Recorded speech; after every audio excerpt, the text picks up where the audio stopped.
नमस्कार।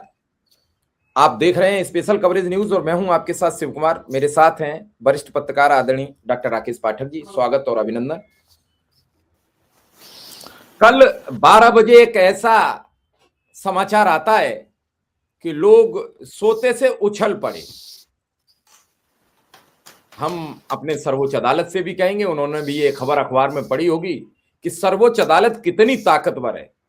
जो पूरे विश्व के दरोगा बने घूम रहे हैं ट्रंप, उन्हें भी अदालत ने समझा दिया। हालांकि थोड़ी देर बाद उन्होंने ये भी कहा कि हम ही ने तो आपको नियुक्त किया था। तो पता नहीं साहिब की कॉपी फ्रेंड कर रहे हैं कि फ्रेंड की कॉपी साहिब कर रहे हैं। लेकिन इस दौरान सुप्रीम कोर्ट के हिसाब से अब ट्रेड डील का सौदा खत्म हो गया। तो क्या भारत अगर और कुछ देर रुका रहता तो ये जो बदनामी, छीजा लेदर या राहुल गांधी के हाथ मुद्दा लगना, ये सब नहीं होता। ये कई सवाल छूट रहे हैं। और फिर अपने विदेश मंत्री, अपने वाणिज्य मंत्री की जो मजाक बनी, चैनल टू चैनल उन्होंने इंटरव्यूज दिए और उसमें जो उनकी मजम्मत हुई, भाजपाई कई पत्रकारों ने भी उन्हें आड़े हाथों ले लिया। इस सब की कतई आवश्यकता नहीं पड़ती। लेकिन ले क्यों ना ले, आज ही तो रेल मंत्री कह रहे हैं कि जब ट्रेन चलती है तो बिजली लेती है और जब ट्रेन रुक जाती है तो बिजली देती है। मुझे नहीं मालूम, मैं तो हाथ जोड़ता हूं इस नई तकनीकी युग के। और एआई को लेकर सबको पता है क्या हो रहा है। तो सर, बिना समय गंवाए आपके पास आ रहा हूं। आधी रात पे क्या खबर मिली जो देश में घमासान मचा हुआ है? मेन स्ट्रीम मीडिया इसे मास्टर स्ट्रोक नहीं बता रही अभी तक। मेन स्ट्रीम मीडिया इसलिए मास्टर स्ट्रोक नहीं बता पा रही कि ये फैसला अमेरिका की सर्वोच्च अदालत का है, वरना उनका बस चलता तो वे कह सकते थे कि मोदी के इशारे पर अमेरिका की सुप्रीम कोर्ट ने डोनाल्ड ट्रंप को आईना दिखा दिया है।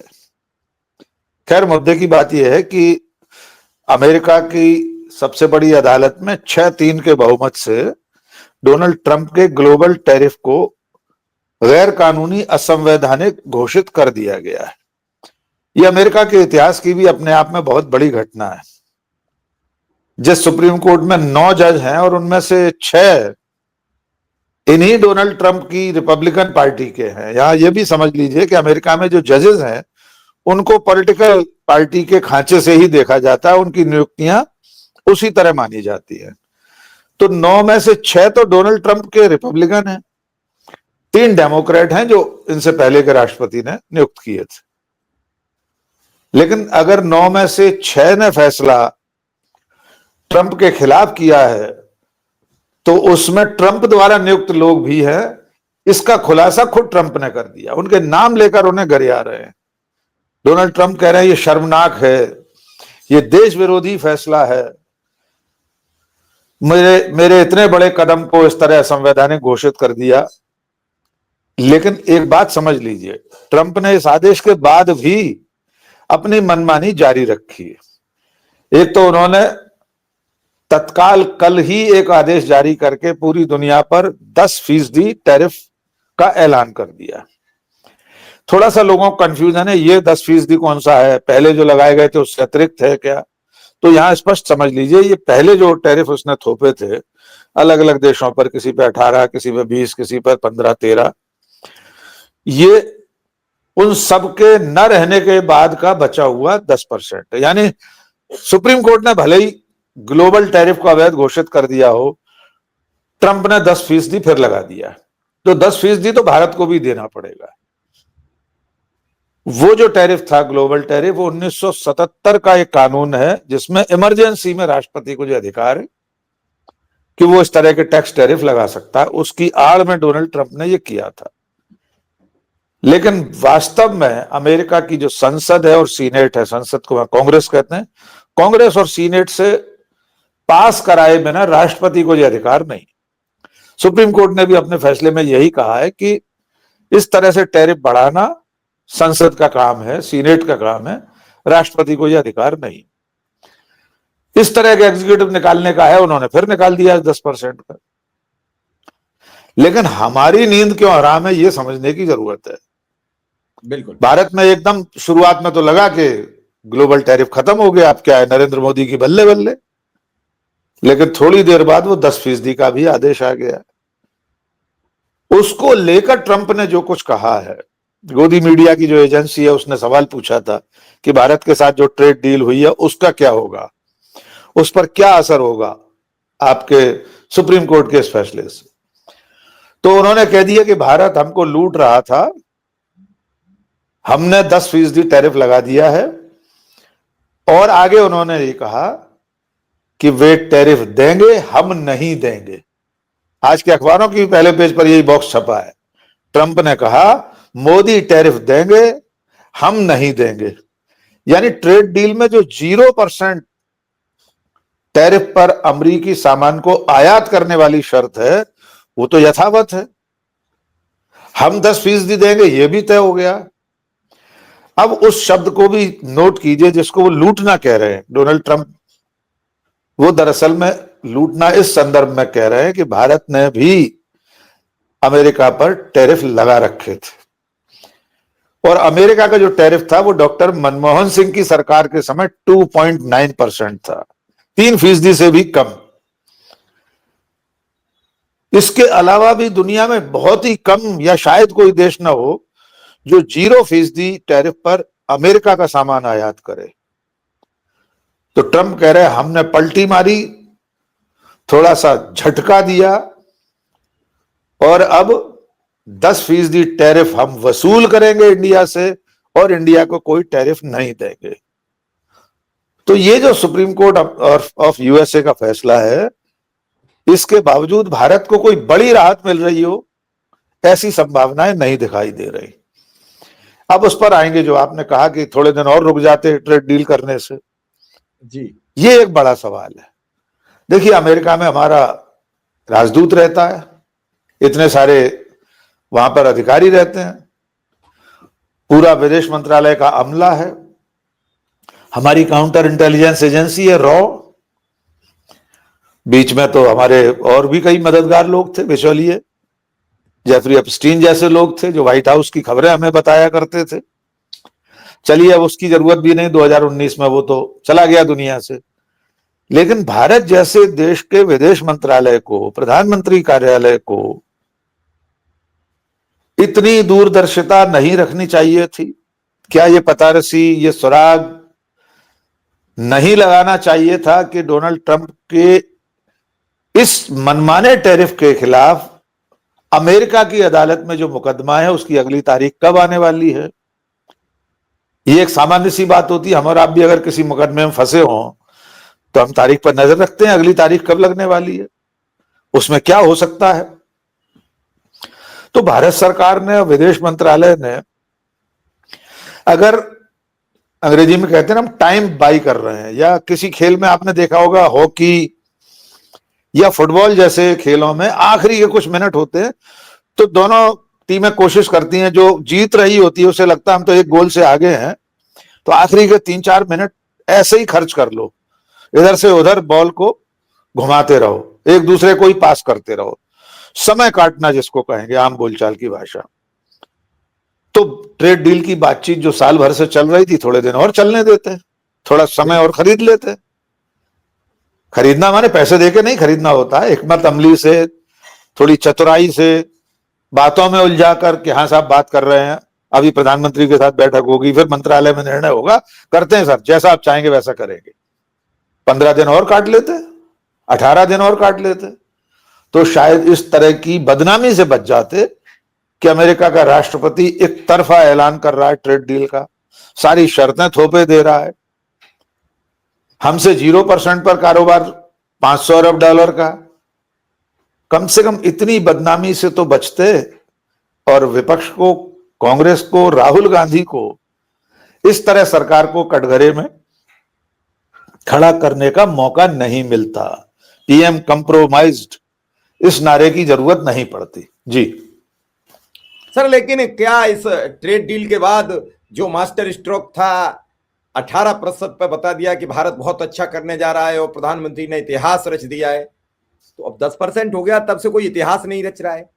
मैं देख रहा हूं कोई इतिहासकार बाहर नहीं आ रहा है, कोई टिप्पणीकार बाहर नहीं आ रहा है, कोई, क्योंकि वो आजकल ट्रेड डील से भारत का जो अपमान हुआ है विश्व स्तरीय, विदेशों के कई राष्ट्राध्यक्ष थे, प्रधानमंत्री थे, गूगल के सीईओ थे, उनके सामने जो नग्न प्रदर्शन हुआ उसको लेकर परेशान है। इधर ट्रंप का फरमान, ट्रंप कभी कुछ कह देते हैं, कभी कुछ कह देते हैं।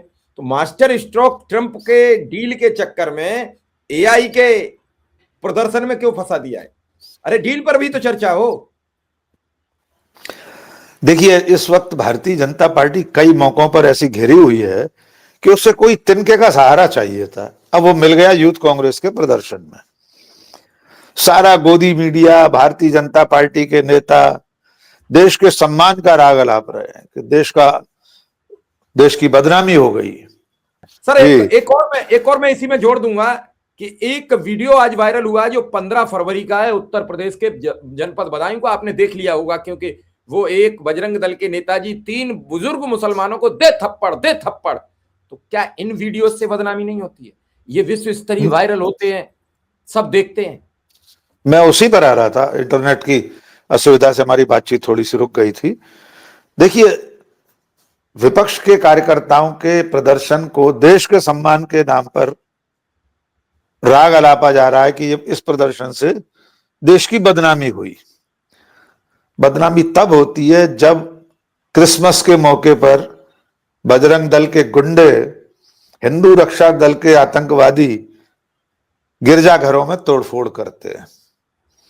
देश की बदनामी तब होती है जब अल्पसंख्यकों के हर त्योहार पर भगवाधारी गुंडे मजारों, मस्जिदों, मदरसों के सामने तांडव करते हैं। देश की बदनामी तब होती है जब देश के नेता प्रतिपक्ष और 25 सांसदों को गोली मारने की धमकी दी जाती है। देश की बदनामी तब भी होती है जब इस वीडियो को पूरी दुनिया देख रही होगी कि 3 बुजुर्ग निहत्थे लोगों को एक गुंडा सड़क पर पीट रहा है। देश की बदनामी तब होती है जब देश की राजधानी दिल्ली के पास में हिंदू रक्षा दल का नेता लोगों के घर घर जाकर तलवारें बांटता है। देश की बदनामी तब होती है जब संसद में खड़े होकर सत्ताधारी पार्टी का एक सांसद अल्पसंख्यक समुदाय के सांसद को जातिगत तौर पर अश्लीलतम शब्दों के साथ संबोधित करता है। देश की बदनामी तब होती है जब देश की संसद में सत्ताधारी पार्टी के सांसद देश के पहले प्रधानमंत्री और 2 शहीद प्रधानमंत्रियों के चरित्र की हत्या करते हैं।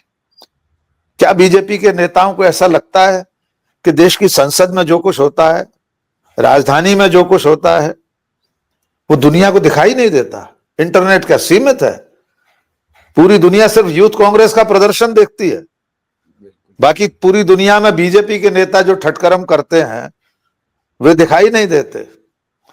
दरअसल में अब सरकार और सत्ताधारी पार्टी कांग्रेस के तेवरों से घबरा गए। उन्हें अब ऐसा लगने लगा है कि अब कांग्रेस उस भाव से बाहर निकल रही है जिसमें संकोच और डर के मारे उसे लगता था कि लोगों को ये चीज अनुचित लगेगी, ऐसा करेंगे तो लोग बुरा मान जाएंगे। अब जनता की लड़ाई लड़ने के लिए कांग्रेस सड़कों पर उतर आई है। और ये जो लोग आज राग अलाप रहे हैं, ये भूल गए जब कॉमनवेल्थ गेम हुए थे इस देश में, तत्कालीन राष्ट्रीय अध्यक्ष नितिन गडकरी खुद सड़कों पर उतरकर विरोध कर रहे थे। तब दुनिया के खिलाड़ी और बड़े बड़े लोग नहीं आए हुए थे हमारे देश में, पूरे देश में प्रदर्शन हुए थे। तब कांग्रेस की सरकार थी, इसलिए बेइज्जती नहीं हुई थी। इसलिए बेइज्जती नहीं हुई थी। और चलिए, उसके बाद तो 2014 से तो नरेंद्र मोदी प्रधानमंत्री हैं। वे जब विदेशी धरती पर खड़े होकर कहते हैं न जाने कौन से पाप किए थे कि भारत में जन्म लेना पड़ा, नोटबंदी के बाद कहते हैं विदेशी धरती पर बेटी की शादी है, घर में पैसे नहीं है, इसी तरह अंगूठा घुमा रहे थे। तो जब नरेंद्र मोदी विदेशी धरती पर खड़े होकर पूरे देश को चोर बता रहे थे, काला बाजारिया बता रहे थे, नकली नोट रखने वाला बता रहे थे, तब देश का अपमान नहीं हो रहा था? जब वे कह रहे थे कि न जाने कौन से पाप किए कि भारत में जन्म लेना पड़ा, 2014 से पहले लोग सोचते थे। तब देश का अपमान नहीं हो रहा था। तो देश का अपमान तब होता है जब देश का प्रधानमंत्री व्हाइट हाउस में अडानी पर सवाल पूछे जाने पर वसुधैव कुटुंबकम का राग अलापने लगता है। देश का अपमान तब होता है जब राष्ट्रीय सुरक्षा सलाहकार और देश की सबसे बड़ी एजेंसी के भूतपूर्व मुखिया का नाम अमेरिका में हुई किसी साजिश में सामने आता है। इसलिए मेरा ऐसा मानना है कि इस वक्त बीजेपी और मोदी सरकार को इस तरह के राग अलापने की बजाय जनता की आवाज को सुनना चाहिए, जनता के सवालों पर ध्यान देना चाहिए। और जनता तो इसी तरह, विपक्ष तो इसी तरह प्रदर्शन करते रहे हैं। कौन सा पहली बार ऐसा हो रहा है? भारतीय जनता पार्टी के पुरखे, जनसंघ, जनता पार्टी, ये सब भी तत्कालीन सरकारों के सामने इसी तरह प्रदर्शन करते रहे हैं। कोई फर्क नहीं पड़ता।